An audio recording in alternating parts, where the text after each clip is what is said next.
My name's Carys. I'm Emily. We just finished the El Camino del Norte route, or at least as much as we could do in 3 weeks. We wanted to do a brief what's in my bag / what shouldn't be in our bag or what shouldn't be in your bag, because we just finished and we learned a lot about what we wish we would have had or not have had, and just wanted to give some advice. This is mine, my bag. You're supposed to only pack 10% of your body weight, apparently. Pro tip, just gain weight so you can take more stuff, is what I did. That's what we did. Mine ended up being about 15 pounds. My bag was, I weighed it when I was in London and everything came up to potentially 25 pounds, which is a little bit more than 11 kilos. So I tried to strip some stuff out. I was never able to find a scale again, so who knows? Who knows how heavy it truly was? We'll find out later why hers is significantly heavier You will. than mine. So let's just get into it, because we know you have Camino paths to walk and stuff. So this is it's our backpack. Most pilgrims have a shell. You can buy them pretty much everywhere on the trail, but we brought our own shells and found a little souvenirs that we connected. On the outside of mine, a big thing I learned right off the bat was that plastic water bottles are really the way to go, because some people bring water bottles and they're heavy. Yeah, I started with a 2-liter bag, but getting this in and out of my bag was so difficult that by probably day 5 I abandoned it. Yep. It's just easier. I had a camelback that I left behind at some monastery because I was like, my bag is so tight and getting it in and out, I was finding I just wasn't drinking water, and that's not good. That's not bueno. That's not a buen camino. So I have my water bottle on the side. I have sunscreen, depending on when you hike. I'm guessing if you hike in the summer, which most people do, you're going to want that. On the other side, I have my sunglasses. I won't pull that out. I have my backpack. We'll go over the difference between Emily and my system, but mine had these little fanny packs, or bum bags, sorry for British people, on the front connected. So I kept things I really needed, like normally my wallet, I kept my ear pods, I kept hand sanitizer, my phone normally would go in here, and again, this is not the classic Camino way, but I kept my actual fanny pack that was with me in the evenings, this with my passport and pilgrim's credentials and money and all that stuff. I kept it right here in the top part of my backpack, but then anytime I left my backpack, I had this on me. And I only did that because I didn't want to wear, look at all these, I didn't want 3 on my front. And so that was how I did the system, but Emily did it differently. I always had a fanny pack on. This was always attached to my body because I do also have the pockets in my bag, but I am wider, and so I could fit more onto it. I also, in my pockets, had a bunch of socks because I had a very intense sock changing routine, which I had to do for my blistered feet. And I also had my hat hanging on the side of my bag because it was so cloudy. We were hiking in September, so there was really hot weather at first and then really rainy cold at the end. So I just felt it was easy to have access for when I needed it, when I didn't. I was always wearing my hat. So my final thing before we get into the actual bag, if you're gonna do the Camino, the traditional way of staying in hostels, you are washing your laundry normally, your own laundry in the sink every night, and sometimes it doesn't dry in time. So I always wanted to have the ability to hang my wet clothes on the outside of my bag if they needed to dry in the day. So I tried as much as I could to keep this part free of books or things that you might normally put in the backpack out of the pocket. Mm-hmm. But then we get into the good stuff. So let's open up our bags. When I open up mine, I immediately have this big section, whatever you want to call it, first pocket. And in here, I always kept, I say always kept snacks. There were many days we did not have food, which you can also link to in my narrative vlog series where we walk through the El Camino and learn from our mistakes. But when I finally learned that there are days where Spanish stores are not open and there's no restaurants for miles and miles and miles, I started keeping my snacks right here, accessible. We also each had a rain cover for our bag, which we used the final day. Mine is in the bottom of my bag. It has a pouch for that.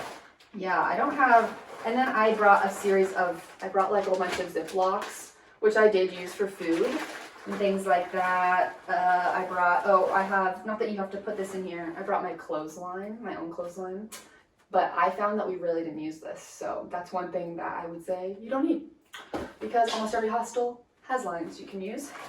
What, do you have anything different in yours? All my luxury items are in the top of my bag, which we'll get into in We'll a get bit. to those. So then we'll just go to the main bag. We'll just go to the main pack. So, what's in our bag? What is starting out in your bag?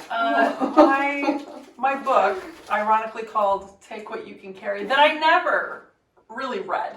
I had planned to read this, and we had a bus day where I was going to read it, but I was sick, so I slept instead.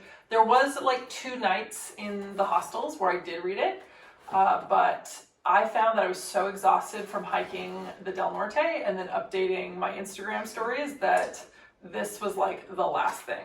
And then I had a lot of postcards and things that I bought and would send people, and so I have a bunch of paper in my bag. Very heavy.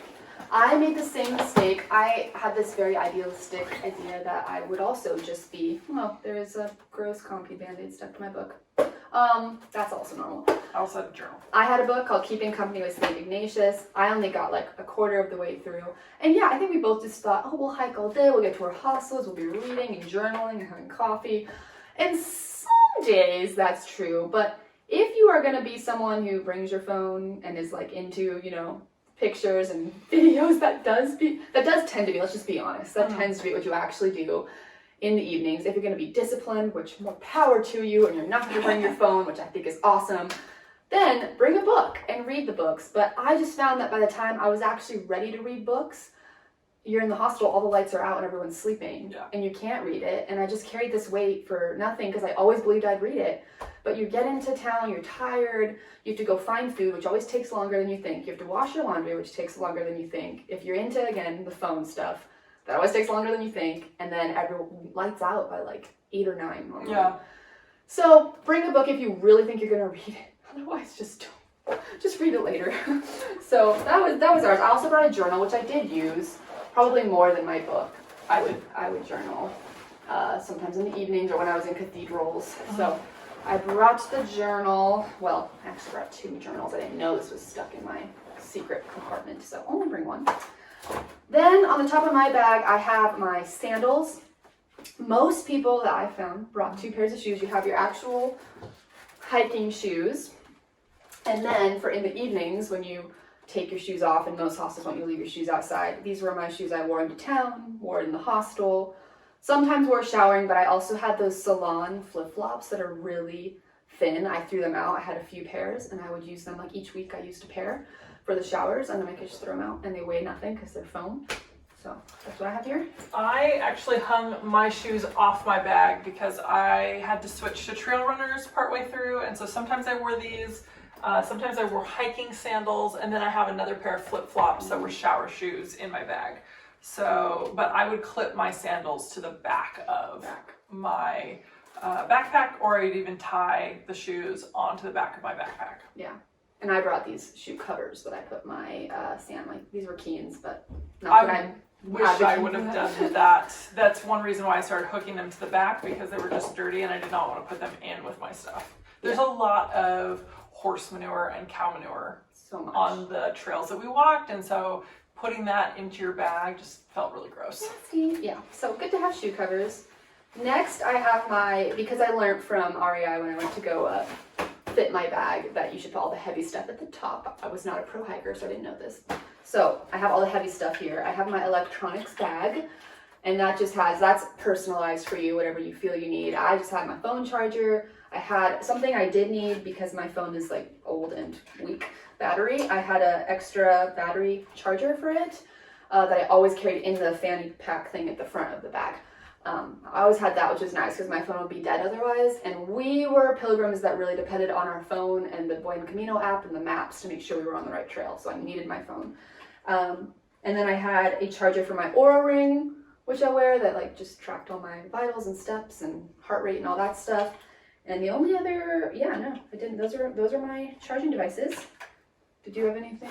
I had a plug with 2 USBs. Helpful. Very helpful. I also had. I was thinking this was a luxury item, and then other pilgrims were like, "No, that's an essential." I brought 8-foot cord with me, I mocked her at first. I mocked her and I was wrong. Which turned out to be very helpful because sometimes the plugs aren't by your bed. And so I was able to like plug this in and run it halfway across the room. The rest of us are like hanging off our beds trying to use our phones. And I'm just like, da, da, da, da, da, da. Yeah. I also brought a really big battery pack, which is heavy, but I found that sometimes when the plugs weren't by our beds and we needed to charge our phones and this was fully charged, because there's 3 on this, could just plug both phones in and it, I think holds 3 or 4 charges. We also, to be fair, shared some things. Mm-hmm. So I carried most of the first aid stuff for us, and she carried other things. We had a lot of stuff for feet care in here. Fancy feet, a bliss stick to put on your feet in the morning to hopefully avoid blisters. I had Compeed in here, which is an obvious must. I had moleskin. We had it's gonna be gross, but you're gonna need it. Threaded needles for popping your blisters, which form inevitably. Just everything you think you need, but mainly we will emphasize feet care being the most important thing, and we will again have a separate video telling Emily's story of woe. Everything I learned what not to do. So then next, toiletries. Toiletries, a lot to say. We have a lot to say. So I bought a bag at REI. This is mine. Make sure you can hang it. Yes, not all hostels or areas have counter space, and then if they do have counter space, there's usually a lot of people in there taking it up. So having a hangable bag was really helpful. I have to say, out of all the things I took, I probably took too many toiletries. Same. You do not realize how little you need for 3 weeks. This is deodorant, a huge pack of it that I carted around, and it's Lush. It's nice. I'm not going to throw it out. So I just kept carrying it. But I was smarter with my conditioner, and I only had brought a little bit. And so we used the container method rather than liquid. Yes. So like I have solid shampoo, like a bar of it, solid conditioner, and then a bar of soap for everything else plus clothing. But look how that's what she's saying. Look how much I still have left, and we were 3 weeks out. And then even shampoo, I still have half of it left. We could have cut down this by half. Way cut down. And this is heavy. This in itself is a lot. It's like a stone. Mm-hmm. So I definitely, you just need less. You need less because we're all gross out there. So after like a few days, you're like, I don't need this. Yeah. I still have a ton of deodorant left. I did really like that I think was worth the wait that I wore every day was this, it was tinted sunscreen because I didn't bring any makeup out here. It was good for my face and also kind of smoothed it out, which I liked since there's a lot of bugs out here and I'm tired looking all the time. I took my handle off my razor because I was like, I'm going to cut weight, and then I took a huge chunk of deodorant. Yes, I took my handle off as well. And then I brought a small comb, I brought obviously small toothpaste, and that is all I have there. And then just some personal things, obviously, like I have a retainer and stuff. Yeah. I had a chapstick, that was important. Oh, we did have these travel scissors, which were very helpful. This is my pillow. I will show you how it works. It's a travel pillow. Most hostels had pillows, to be fair. I still would use this because I have like some neck issues and some of their pillows are really, really puffy or just really, gross, flat. And so what this is, an empty sack basically. It has a soft side and you put your clothing in it to make it a pillow. And so this only became not ideal when it got so cold at the end that I needed to wear all my clothing. But at the very beginning, it was really helpful. I would put, if my towel wasn't wet, this is my travel towel, I would put this in there, and then I would put my only sweater that I brought. This just a light jumper, and I would put that in this pillow. See, it's just empty, so the flat sack without. And I would sleep with it. When it got colder and I was wearing all my items or my towel was wet, I would just put this over the pillow because it was soft and sleep on it. So I had one of those. I never used it. Oh, see, so it all depends on I used it every night, so depends. So that's that. I will also just give a word to the wise. If you're traveling in the summer, I think that you will be really warm because we were so hot for the first 2 weeks. And it was only within the last week that I wished I had more clothing. I was wishing I had less clothing for a while. Mm-hmm. And then by the end I was like, oh my gosh, I would do anything to have more than just one jumper because it was getting cold and rainy in the mornings and in the evenings. So again, you have to make the call on if you're willing to bear weight that you might not use until the end of your trip, depending on when you hike. So that is that. Hello. Now we're into clothing. Yes. Start us out, Emily. So I had 3 packing cubes, and these were kind of essential. I had long-term items in one, so things like my rain jacket, my swimsuit, my long pants, things that I didn't need to access frequently or every day. And then I had my medium-sized cube, which was usually my outfit for the next day. Yeah. I also would empty this and use it to cart my clothes around that were dirty that needed to be washed. Yeah. And so I had 2 outfits, 2 pairs of pants, 2 shirts, 2 sports bras, 2 pairs of underwear, 5 pairs of socks because I had foot issues. And then I had this fleece that I wore as well as a romper, a one-piece jumpsuit. Yes. And that was basically, oh, and then a pair of shorts for sleeping, and that was basically it. Mm-hmm. Mine was very similar. I think the only difference, I had a little bit more clothing. So I had 3 shirts, which were all the quick dry material, because that does make a difference. Cotton shirts take forever to dry. So I had 3 shirts, and you can go with 2. I just didn't want to wash all the time, so I wanted 3. That was a choice I made. I also, instead of bringing pajamas, basically just used one of my hiking outfits every night to sleep in, so that then if I needed to, I could use it to hike in. So I had 3 shirts like this, and then the one I'm wearing, so 3. I had 2 pairs of shorts, quick dry, and I'd alternate sleeping in one and hiking in one. I had 2 sports bras. I had these joggers, which I only wore in the evening until it started to get cold. And then I had a pair of yoga pants that I also only wore when it started to get cold. And at first I was like, I don't need these, why? But when it got cold, I was happy I had these. I had also a jumpsuit for the evenings because you just don't want to wear your hiking clothes out to the restaurants. The one thing I did have that I regret, I had this long shirt and I was like, it's so warm, I don't need this. And so I sent it ahead because we sent some stuff in Bilbao to Santiago because we were like, our bags are too heavy. Regretted that deeply because it got very cold. We also had raincoats. We did. Because we did the Del Norte. And we expected rain, and it only rained like 2 days of our entire trip, but we did use it our final day, and we were happy about that. Because it rained a ton while we were here. So you had a blue color scheme. I had a yellow and black color scheme, so everything was either yellow or Just black. the Camino. And it is the Camino. I also would wear my swimsuit when I would wash all of my clothes. Yeah. Which was helpful. I just brought bathing suit bottoms, which I could also use as underwear if I needed, and then I just would wear my sports bra if I was going to go swimming, which actually we didn't go swimming. We did not. We thought we would go to the beach all the time, but we were too exhausted. Yeah. We saw a lot of nice beaches from afar away. We did. One thing we didn't mention is if you don't get socks that have liners built into them, I had silk socks I just bought at REI. And I put those on first and then put my socks on, and that helps prevent friction, and it really helped me out. I hardly had any blisters, and I think a lot had to do with those socks. So thank you, Mom, for the advice. Finally, our sleep item. Well, we also have little backpacks. I have a 20-liter. I use this in the evenings a ton because I don't want to carry my giant sack around, and it was really nice. And sometimes if I was walking, I just needed to have less weight on my backpack. I could put stuff in here and carry it on my front. Then the 2 final things, I have it's called a silk sleeping sack. Mm-hmm. Again, we are traveling in September. I did not find I needed a big sleeping bag. Though sometimes I was cold, that I would just say if I would have brought more clothing, I would have been fine. Yeah. I don't think I needed a sleeping bag. We had these silk sleeping bags that were very light and you put on your bed because a lot of them just give you paper sheets or no sheets.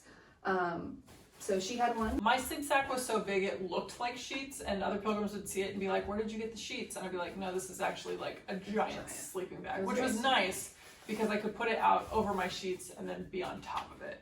So it was kind of like a luxury item. And it seems like a good thing. Yes. And we each had the same blankets, which I really liked because look how they're so compressed. You pull it out, and it's just this really nice, comfortable blanket. We are tall women, so it was a little short. Yes. And I, at the very end, again, the last week, had told and kind of wished I would have had a bigger blanket, but I survived, and I would not have traded the lightweight of this for a giant heavy sleeping bag. I also gave Carys my rumple blanket a couple times because she is allergic to wool, and so sometimes the hostels would have like these big heavy wool blankets. All the time. And I would take the wool blanket and her wool blanket and then give her the rumple so that she had more stuff. And that is all that was in my bag, aside from this tripod that my camera is in. That's everything I brought with me. So 14 and a half to 15 pounds, though you have to add room for water and food, though we hated the weight so much we normally would just barely bring water and just keep filling it up in every town. So that was mine, but Emily's, again, has a little bit extra weight because she has luxury items. I have luxury items. So this is my my headache hat. It's very helpful. People probably laughed at me when I had this because it's one of those gel ones that you can put like in the fridge or like warm it up. And it weighs like a pound. It weighs like a pound. And it turns out when people have sleep apnea and there's lights shining, this is amazing. And I loved it. I laughed at her until that night and I was like, you were right. You were right. And then I also brought a knobble.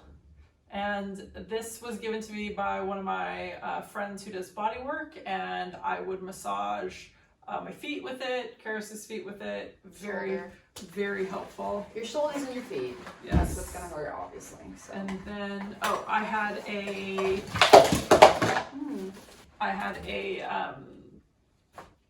headlamp.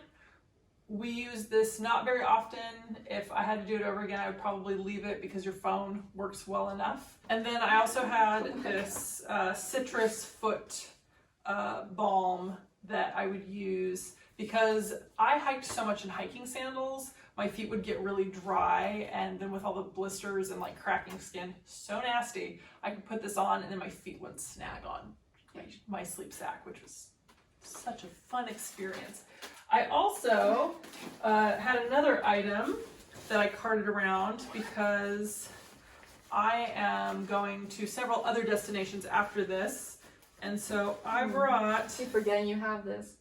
An iPad. And it's a pretty light iPad, but I would not bring one. I wouldn't do it. What should be in your bag? What should not be in your bag? An iPad.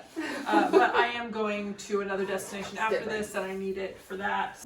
We each hiked the El Camino differently, but I found that it was heavy and it hurt, but it was doable, and you did get stronger by the end. And if you have any questions or comments or your own advice, please leave them in the comments below. We're going to be hopefully making a series of other advice videos.